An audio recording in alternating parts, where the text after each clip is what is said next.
Assalamualaikum warahmatullahi wabarakatuh. Perkenalkan, nama saya Tino Hermanto. Saya merupakan dosen teknik mesin di Universitas Medan Area. Saat ini saya akan menjelaskan tentang mata kuliah yang saya ampu terkait dengan pembelajaran yang akan dilaksanakan. Sebelum itu, saya ingin mengucapkan terima kasih pada kesempatan yang diberikan kepada saya.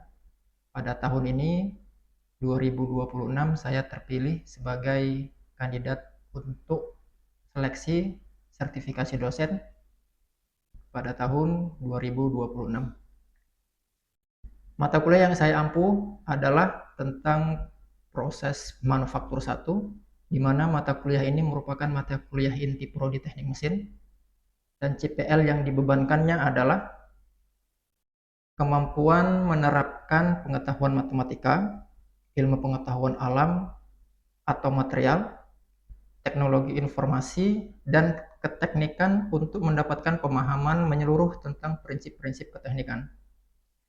CPL yang kedua yaitu tentang kemampuan mendesain komponen, sistem atau proses untuk memenuhi kebutuhan yang diharapkan dalam batasan-batasan realistis, misalnya hukum, ekonomi, lingkungan, sosial, keselamatan, keberlanjutan, serta memanfaatkan potensi sumber daya lokal nasional dengan wawasan global. Yang terakhir itu adalah mampu merancang sistem mekanika dan komponen-komponen yang diperlukan dengan pendekatan analitis dan mempertimbangkan standar teknis, aspek kinerja, kendala, kemudahan penerapan, keberlanjutan, serta memperhatikan faktor-faktor ekonomi, kesehatan, kesehatan publik, kultur, sosial lingkungan. CPMK dari mata kuliah ini adalah yang pertama itu kemampuan menerapkan pengetahuan proses manufaktur untuk mendapatkan pengetahuan atau pemahaman secara menyeluruh dari prinsip-prinsip teknik mesin. Yang kedua itu adalah kemampuan mendesain komponen untuk memenuhi kebutuhan yang diharapkan dalam batasan-batasan realistis. Yang ketiga itu adalah mampu merancang sistem mekanika dan komponen-komponen yang diperlukan dengan pendekatan analitis ilmu proses manufaktur. Metode yang saya terapkan dalam pembelajaran kali ini, khususnya di mata kuliah proses manufaktur 1, yang pertama itu ada ceramah interaktif, sesi tanya jawab dan diskusi dengan mahasiswa.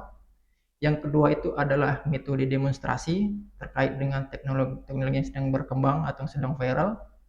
Yang ketiga itu dengan metode problem based learning dengan diskusi kelompok. Yang terakhir itu dengan metode case based study learning, yaitu pembelajaran dengan kolaboratif. Nah, penilaian untuk mata kuliah proses manufaktur 1 ini terdiri dari beberapa komponen. Yang pertama itu ada tugas individu sebesar 10%, kemudian ada tugas kelompok 10%, studi kasus 10%, mini project nanti di akhir pembelajaran yaitu sebesar 20%, presentasi 10%, UTS, UAS masing-masing 15 dan 25%.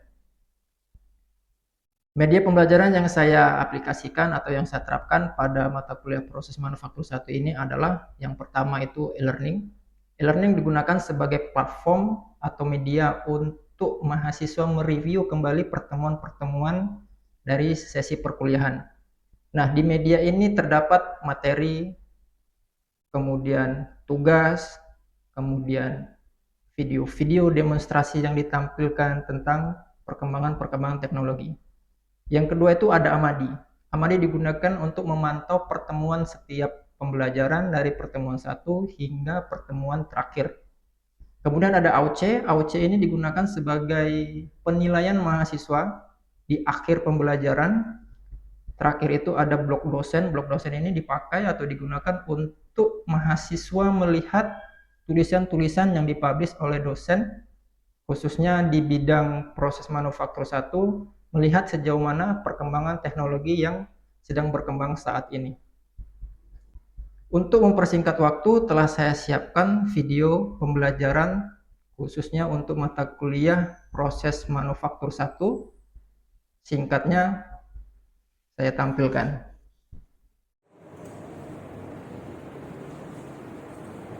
Oke,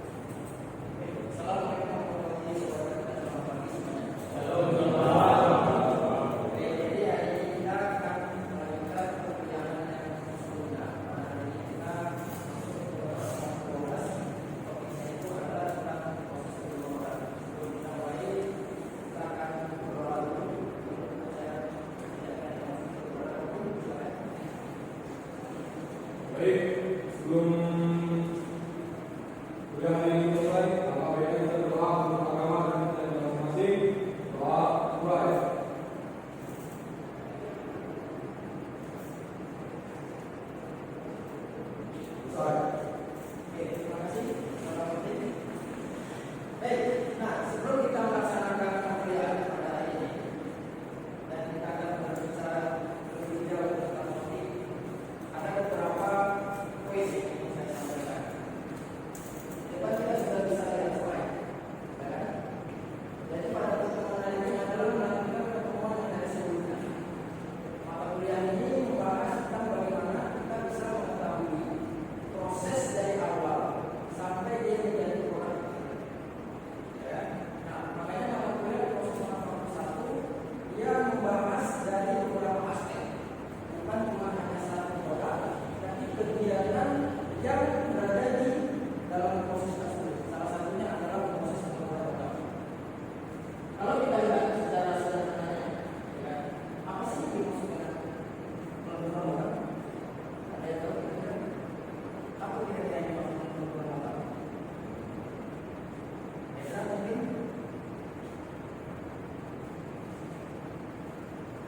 tahu apa kira-kira yang maksud dengan pembuatan produk?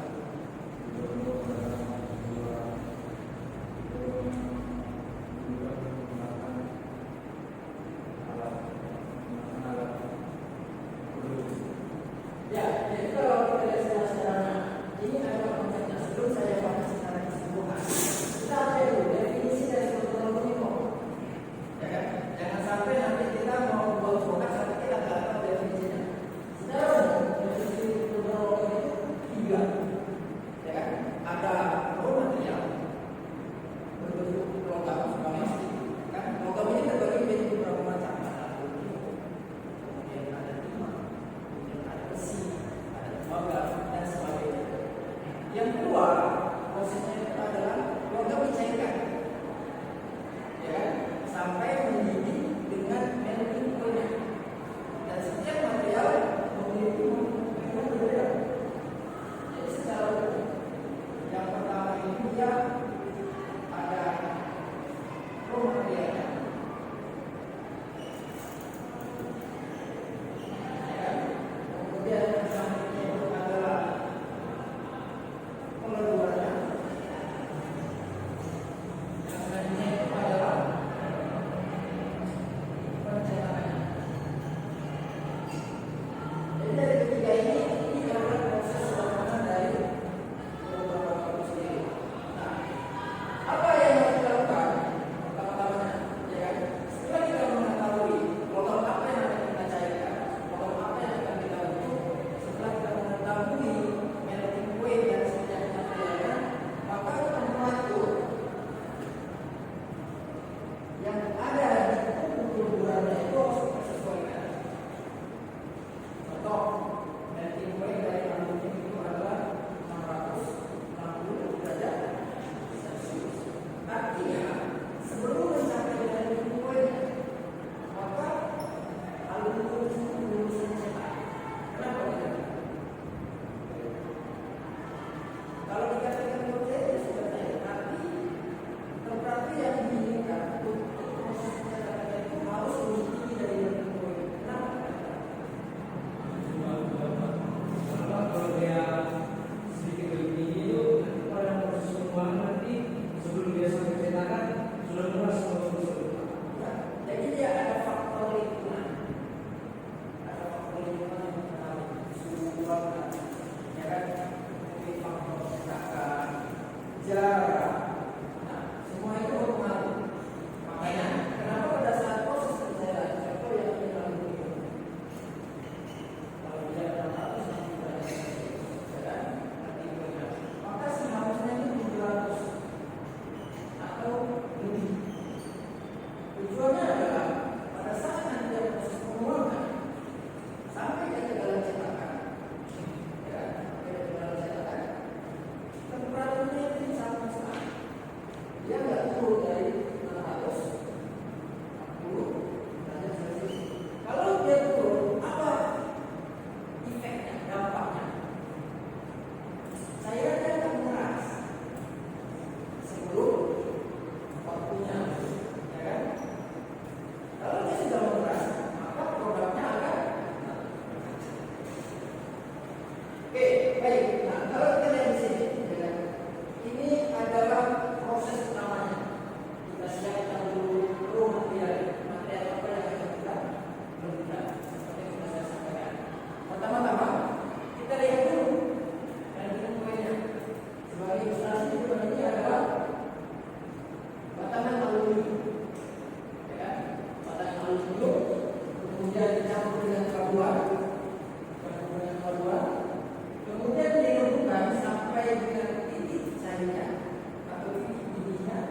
selanjutnya itu adalah proses pembangunan dalam masyarakat. Intinya adalah dalam proses perubahan logam kita harus punya 3 langkah. Yang pertama itu adalah dayanya, yang kedua itu adalah pelembagaan, kemudian isinya, yang ketiga itu harus menciptakan produk apa nanti yang akan kita inginkan. Oke, pasti kita bertanya apa sih kelebihan, apa sih kekurangan dari proses perubahan logam? Kenapa harus kita bahas? Kenapa harus kita pelajari? Nah, dalam melakukan proses manufaktur proses perubahan logam ini kita bisa membuat produk yang tidak dihasilkan dari proses pemesinan. Contoh, ini ada beberapa contoh produk, ya kan? Kalau bahasa bengkelnya apa? Ya kan? Tapi kalau bahasa Indonesia namanya, ya kan? Nah, ini kita bisa buat dalam proses pemesinan. Pembuatannya terbatas dalam satu gear ini, maka durasi waktu sekitar 30 menit kan. Kelebihannya kalau kita menggunakan dengan proses pembuatan logam dalam waktu 30 menit bisa kita cetak dalam 50 pieces. Kenapa? Tergantung dari volume yang ada di buku peleburannya. Semakin besar volumenya, maka volumenya akan semakin banyak. Kalau kita menggunakan proses pemesinan yang sudah kita pelajari itu ada bubuk, ya kan, mili, fries, membuat itu 30 menit. Tapi jika kita menggunakan metode proses perubahan logam, kita bisa buat 50 pieces dalam itu. Artinya kita bisa buat produk dalam skala yang lebih besar. Secara otomatis keuntungan ekonomisnya itu meningkat. Oke, kelemahannya adalah, ya kan, dia tidak bisa dipakai untuk produksi yang skala kecil. Jadi kalau cuma hanya buat 3, buat 2, nggak bisa pakai proses perubahan logam. Kenapa dia? Kenapa? Biaya produksinya tinggi. Makanya untuk membuat satu produk ini, ya kan, kita mau buat produk yang jumlahnya banyak, produksi massal, produksi yang lebih dengan produk yang tingkatan kedetailnya lebih sulit, kita bisa menggunakan dengan proses perubahan logam. Ya kan? Baik. Nah, ini adalah proses sederhananya secara umum gambarannya. Begitu ada logam, kemudian dicairkan, setelah itu proses pencetakannya. Nah, dari sini nanti kita akan bisa membuat produk apa yang kita mau. Tapi ada beberapa langkah sebelum sampai produk ini jadi. Ya, yang harus disiapkan yang pertama kali itu adalah kalau kita orang teknik mesin, kita kan sudah belajar namanya gambar teknik, ya kan? Nah, yang pertama kali itu adalah desain. Desainnya apa? Desain ini adalah produk yang akan kita buat. Baik produk ini, nah ini di sini ada beberapa contoh produk yang bisa kita lihat. Ya. Ini adalah apa? Orang atau bentuk. Ini terbuat dari material yang namanya timah. Kalau yang ini terbuat dari materialnya aluminium. Nah ini adalah lipas, ya kan? Kita bisa buat. Nah, kelebihannya adalah kita belajar dari proses perubahan logam, kita bisa desain barang-barang yang sudah terpakai. Artinya kita bisa memanfaatkan limbah atau tarik-tarik minuman, ya kan? Blok-blok sudah terpakai, limbah-limbah sampah, limbah-limbah besi yang berserakan, kita bisa olah kembali secara otomatis. Kita bisa berkontribusi. Makanya kita harus paham konsepnya. Nah, untuk kesana kita harus tahu dulu desainnya. Apa yang akan kita buat? Jangan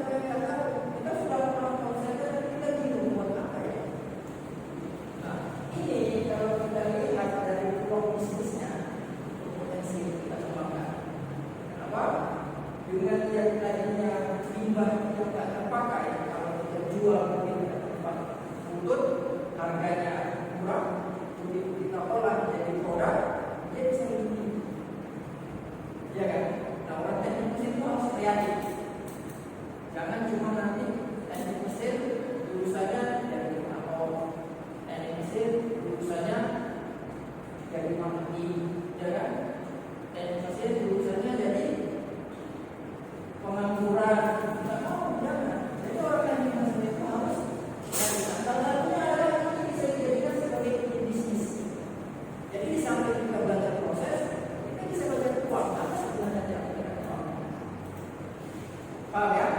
Baik, nah ini adalah proses secara keseluruhannya. Oke, sampai sini kira-kira ada yang ininya? Ada pertanyaan? Oke, kalau boleh. Ya.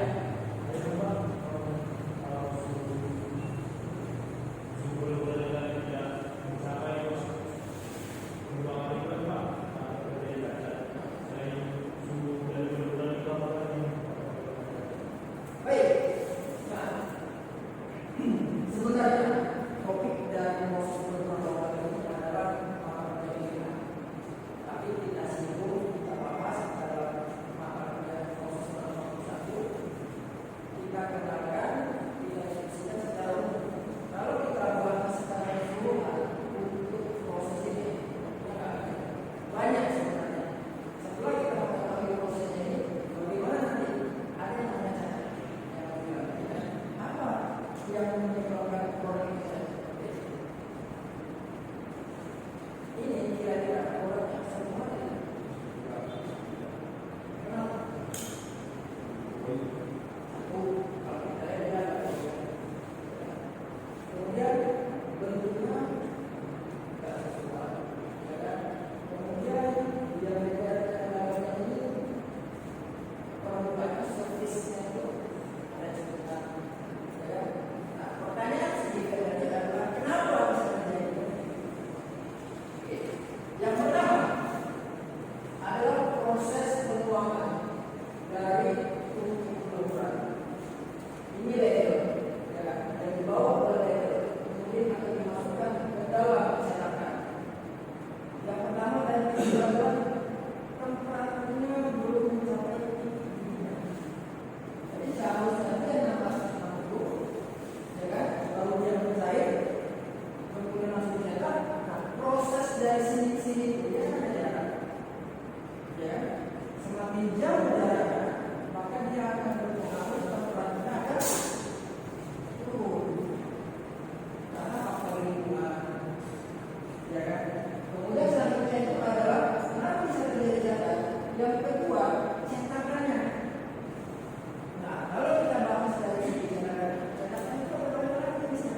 Ada yang pakai pasir, ada yang pakai plastik, ada yang pakai besi, ya kan? Contoh katakan kita pakai cetakan pasir. Ini kita harus saja seperti itu.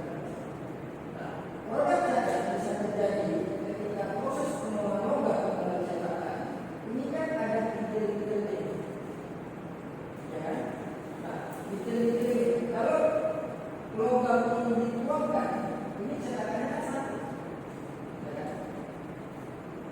Kalau cetakannya satu, setelah proses permukaannya dia nggak akan pernah nggak nyetak dinding dicairkan, kemudian kita cetak ulang, pernah kan? Permukaannya itu kan, ya kan? Kenapa kira-kira terjadi penurunan volume?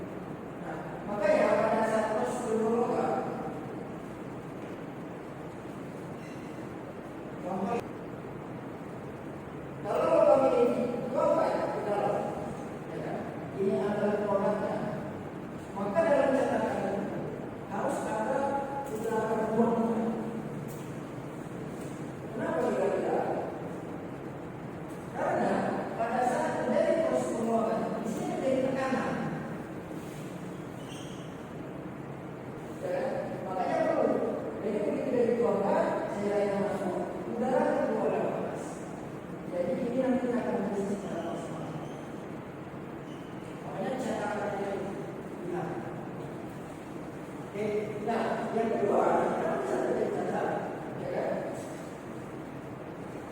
Pada saat cairan masuk ke dalam, di dalam ini kan dia kan material cetakannya, makanya kita harus tahu.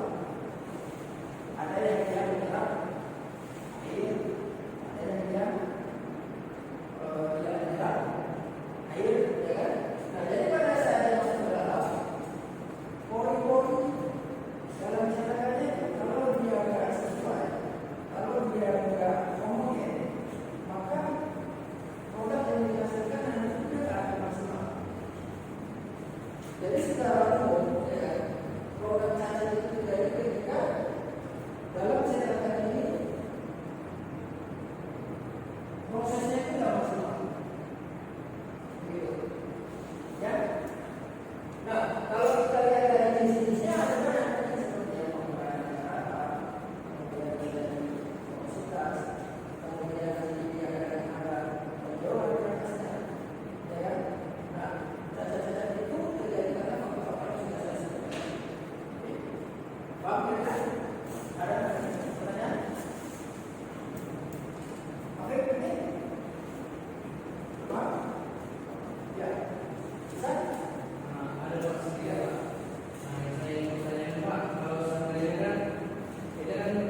buat mini research tentang pembuatan dari satu produk yang memanfaatkan limbah. Prosesnya itu adalah proses pemrograman.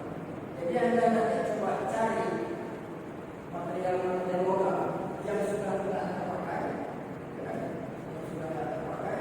Kemudian kita buat satu produk dan produknya itu bisa kita gunakan untuk yang lainnya.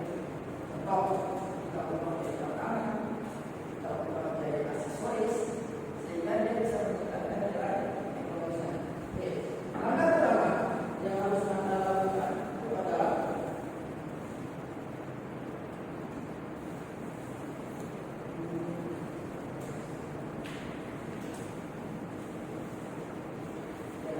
jadi seminar ini tujuannya adalah bahwa kita akan bagi menjadi tiga orang. Kemudian yang kedua, tentukan produk apa yang akan Anda buat. Contoh yang sudah saya sampaikan, ini adalah produk itu materialnya adalah timah. Kemudian ini adalah produk ini materialnya adalah aluminium. Nanti bisa Anda pilih dari bisa referensinya apa produk yang akan Anda buat. Nah,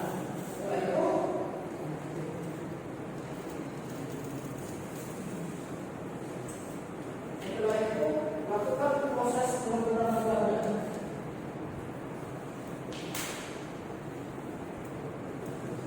Proses pembuatan gambarnya. Nah, di sini yang harus Anda lakukan pertama kali itu adalah desain, ya kan? Kemudian yang kedua itu adalah cetakan, ya kan? Yang ketiga itu adalah setelah cetakannya, kemudian di sini ada prosesnya, ya kan? Selanjutnya itu di sini ada finishingnya. Oke, ada desain, ada cetakan, ada proses, ada finishing. Sampai nanti jadi produknya. Selanjutnya, buat dalam bentuk laporan. Jadi semua nanti informasinya, step-by-stepnya, prosesnya itu akan masukkan ke dalam laporan. Terakhir sekali, akan minta presentasinya. Jadi akan kita presentasikan sesuai dengan grup, sesuai dengan topik yang sudah Anda lakukan. Oke, sampai sini kira-kira ada pertanyaan? Ada? Ada pertanyaan? Ada? Kalau ada, ya jawab. Ya, nanti untuk kelompok ini ada tugas sendiri, kemudian namanya itu nanti bisa support ke saya. Dan ini kita kumpul di 2 minggu pertemuan yang akan datang. Yaitu persiapan. Ini silakan. Baik, sebelum perkenalan ini tentu alhamdulillah kita doa menurut agama dari masing-masing. Doa baik.